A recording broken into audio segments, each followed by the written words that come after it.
السلام علیکم ورحمۃ اللہ وبرکاتہ۔ 100 سوال میں خوش آمدید۔ الحمدللہ رمضان المبارک کے 2 عشرے مکمل ہو گئے، اور امید ہے کہ آپ تمام حضرات نے رمضان المبارک کے ان 2 عشروں میں خوب عبادت کی ہوگی اور اللہ رب العزت کو راضی کرنے کی اور اپنی مغفرت کا پروانہ جاری کروانے کی بھرپور کوشش کی ہوگی۔ اللہ تعالی ہماری دعاؤں کو قبول فرمائے اور ہمارے روزوں کو قبول فرمائے، اور اس رمضان المبارک کی برکت سے خاص طور پر فلسطین کے مسلمانوں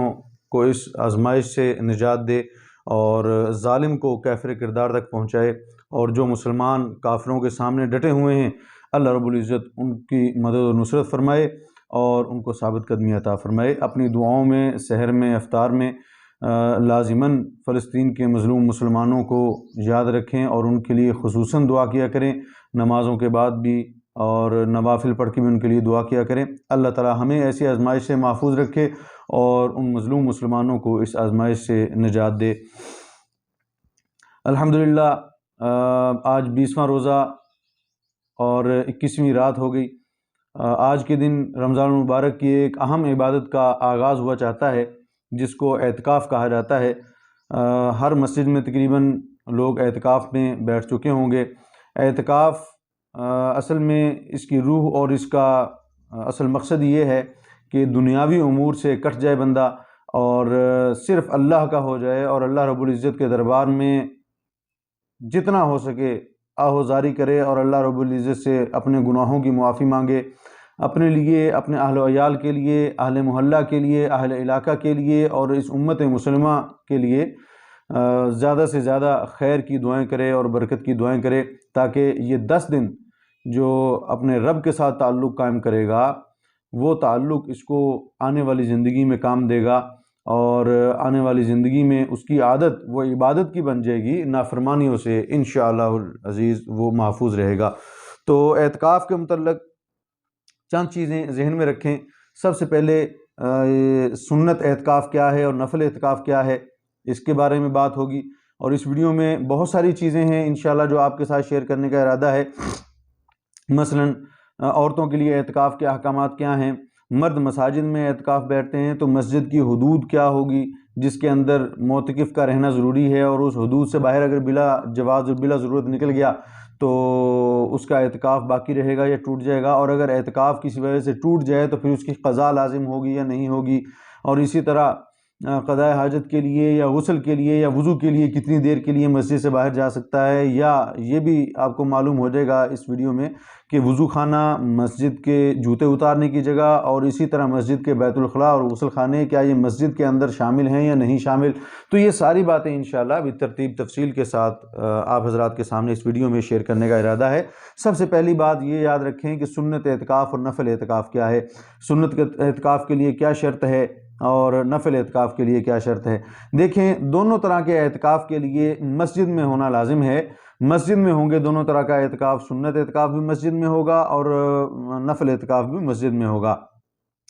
مرد مسجد میں اعتکاف کریں گے اور خواتین وہ اپنے گھر کی مسجد میں، یعنی گھر کے اندر وہ احاطہ جو نماز کے لیے مخصوص کیا گیا ہے اس کو وہ اپنے اعتکاف کی جگہ کے طور پر خاص کر سکتی ہیں خواتین۔ اور جس طرح مرد مسجد میں اعتکاف میں بیٹھ کر اللہ رب العزت کی طرف سے رحمتیں اور برکات حاصل کر سکتے ہیں، اسی طرح خواتین کو بھی چاہیے کہ اپنے گھروں میں اس مخصوص جگہ پر شرائط کے ساتھ اعتکاف میں بیٹھیں، اور اللہ رب العزت کی طرف سے جو انعامات اور اعزاز اور جو برکتیں اور رحمتیں ایک اعتکاف کرنے والے کے لیے نازل ہوتی ہیں وہ ان سے محروم نہ رہیں، اور وہ بھی ان برکات کو اور ان رحمتوں کو حاصل کر لیں۔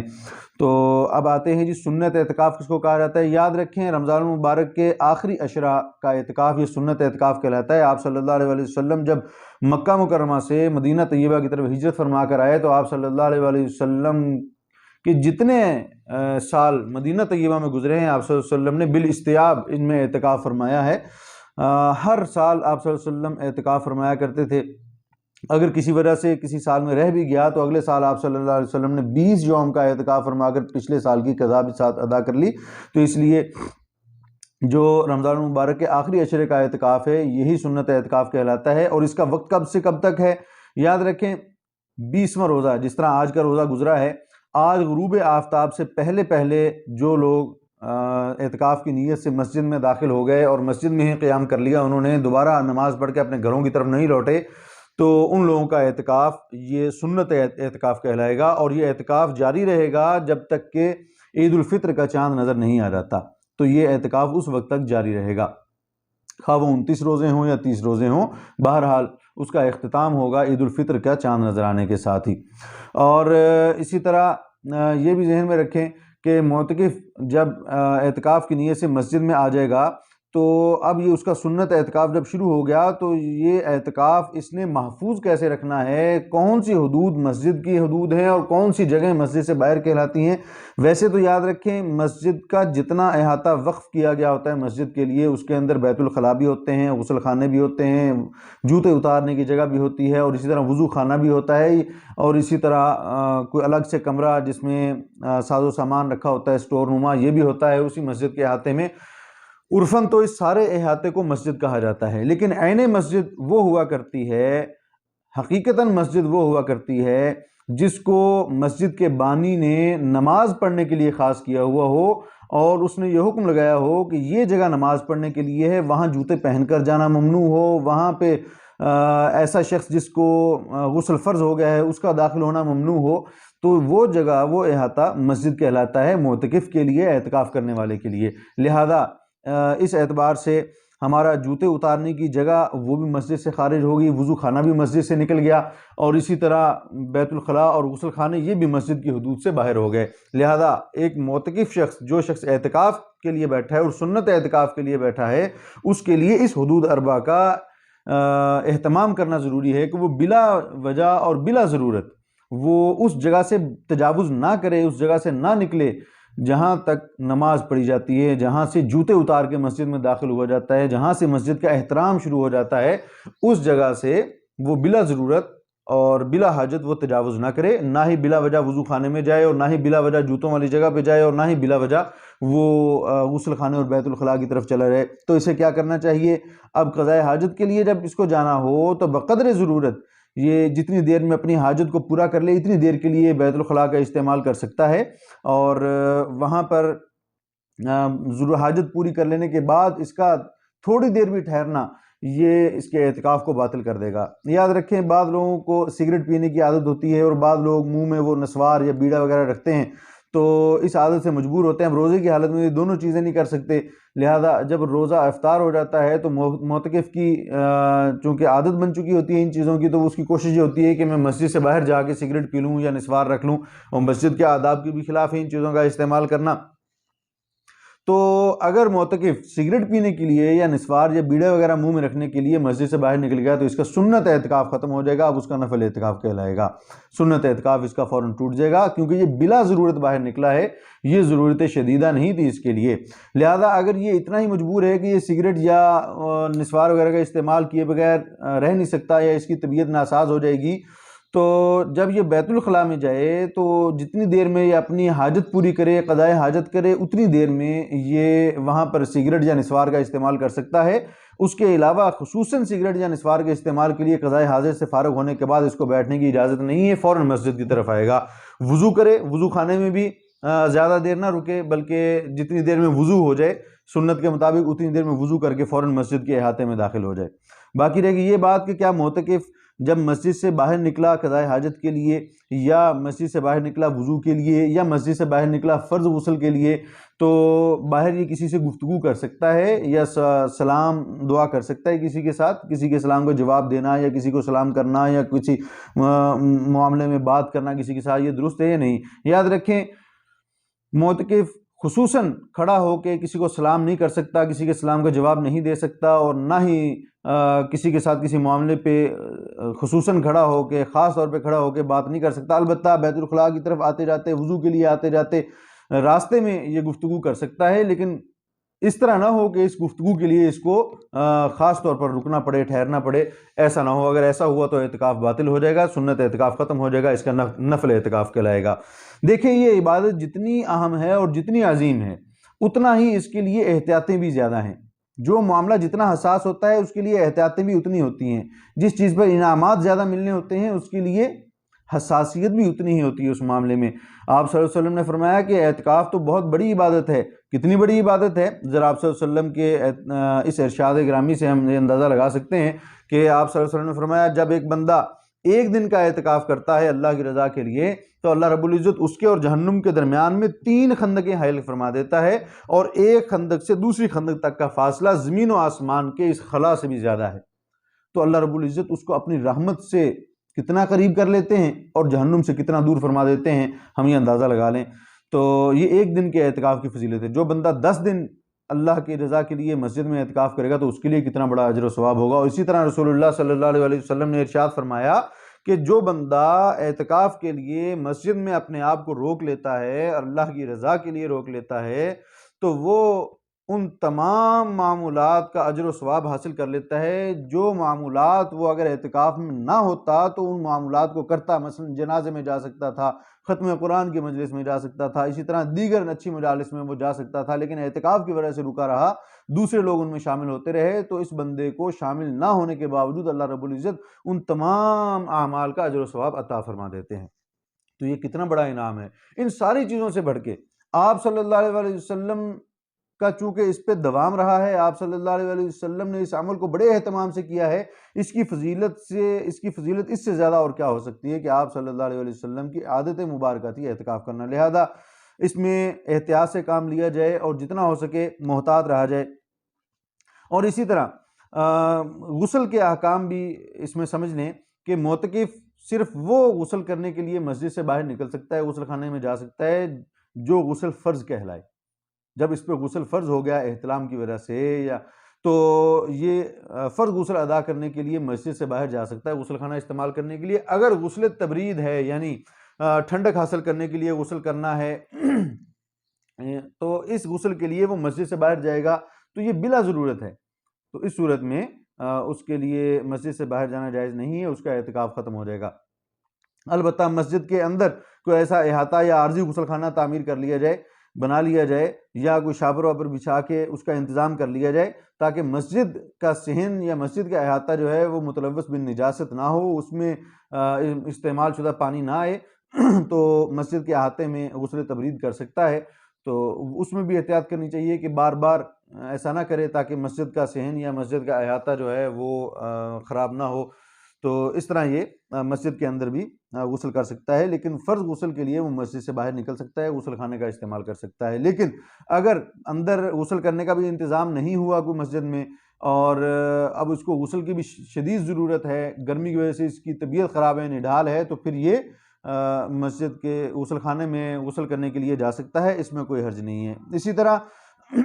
یہ بھی سوال کیا جاتا ہے کہ کیا معتکف شخص وہ مسجد کے اندر ناخن کاٹ سکتا ہے اور بال کاٹ سکتا ہے؟ یاد رکھیں معتکف شخص مسجد کے اندر ناخن اور بال کاٹ سکتا ہے، لیکن اسے احتیاط کرنی چاہیے کہ مسجد کے اندر یہ اعمال نہ کرے، اپنے گھر میں جا کے کرے یا مسجد میں اعتکاف کی نیت سے آنے سے پہلے یہ اپنے ناخن اور بال وغیرہ کاٹ لے، مونچھیں وغیرہ سیٹ کر لے،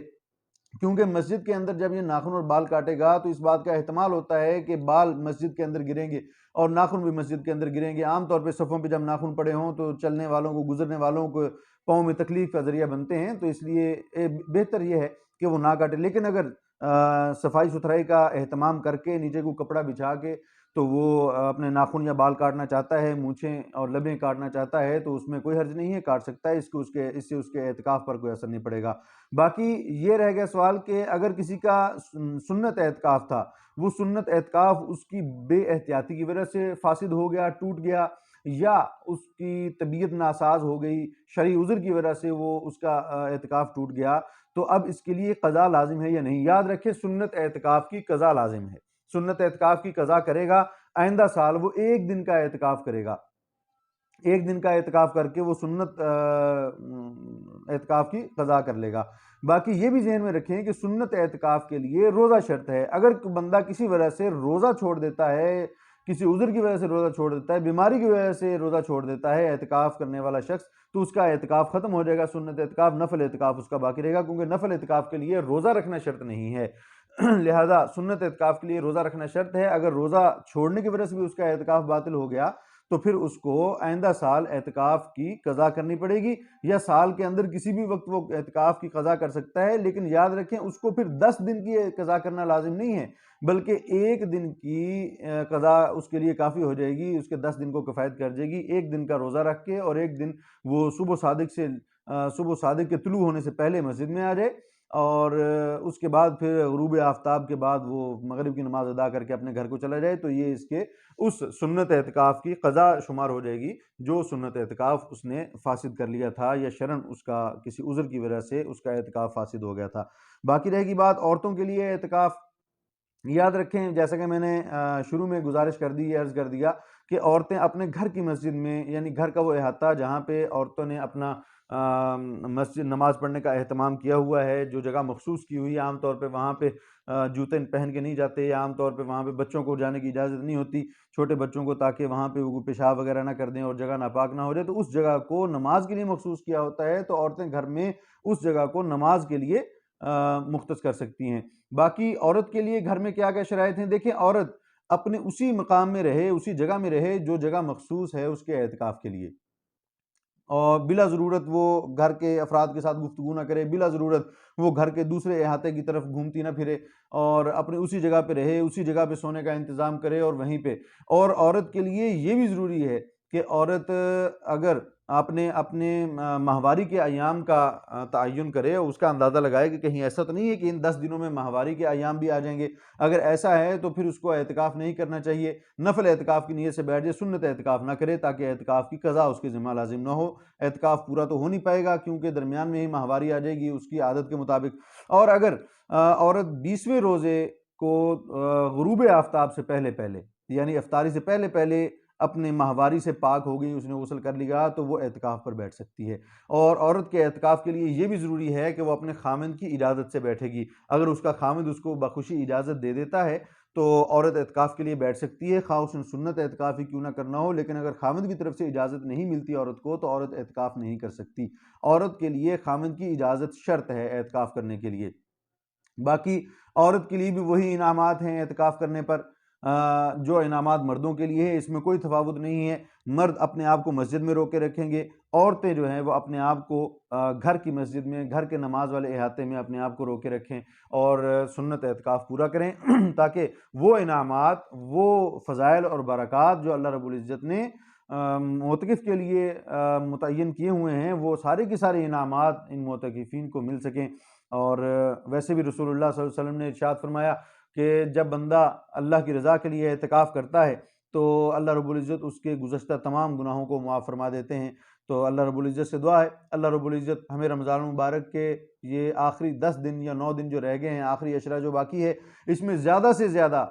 اپنے گناہوں پر اللہ رب العزت سے ندامت اور معافی مانگنے کی توفیق عطا فرمائے، اور اللہ رب العزت کو راضی کرنے کی توفیق عطا فرمائے، اور اللہ رب العزت سے اپنے آنے والے پورے سال کی عافیت مانگنے کی، اپنے اہل و عیال کے لیے، امت کے لیے عافیت مانگنے کی توفیق عطا فرمائے۔ خاص کر میں دوبارہ عرض کرتا ہوں آخر میں کہ فلسطین کے مظلوم مسلمانوں کے لیے ضرور دعا کو رہا کریں، اللہ رب العزت ان کو اس آزمائش سے نجات دیں، اور وہ مسلمان جو اللہ کے دین کی سربلندی کے لیے اور دشمن کے سامنے ڈٹے ہوئے ہیں، اللہ رب العزت سے دعا کرتے رہا کریں کہ یا اللہ ہمیں ان کی صفوں کا حصہ بنائیں۔ اگر ہم ان کی صفوں میں شامل نہیں ہو سکتے، ہم اپنی کمزوری کی وجہ سے، اپنی لاپرواہی کی وجہ سے، تو یا اللہ ان کو ثابت قدمی دیں۔ ہماری دعائیں ان کے لیے ہیں، ہمارے دل کے جذبات ان کے لیے ہیں، ہماری تڑپ اور ہمارا درد ان کے لیے ہے۔ اللہ رب العزت ان کو ثابت قدمی دیں، جس طرح بدر میں، احد میں، حنین میں اللہ رب العزت نے اپنے فرشتوں کے ذریعے مسلمانوں کے لشکروں کی مدد فرمائی، اللہ رب العزت اسی آب و تاب اور اسی طاقت کے ساتھ موجود ہیں۔ اللہ رب العزت وہاں بھی اپنے فرشتوں کو نازل فرمائے اور وہاں بھی اپنی ابابیلیں بھیج کے، جس طرح ابرہا کے لشکر کو اللہ رب العزت نے گھاس پھوس کی طرح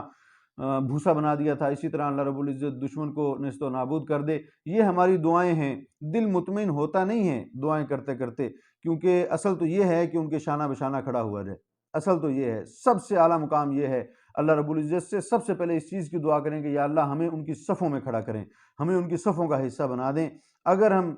اپنی سستی اور کاہلی کی بنا پر وہاں نہیں پہنچ سکتے تو یا اللہ ہماری دعاؤں کے ثمرات اور ہماری دعاؤں کے برکات ان پر نازل فرما، اور ان کو ہماری دعاؤں کے صدقے میں اس آزمائش سے نجات دے۔ اللہ تعالی ہم سب کا حامی و ناصر ہو۔ والسلام۔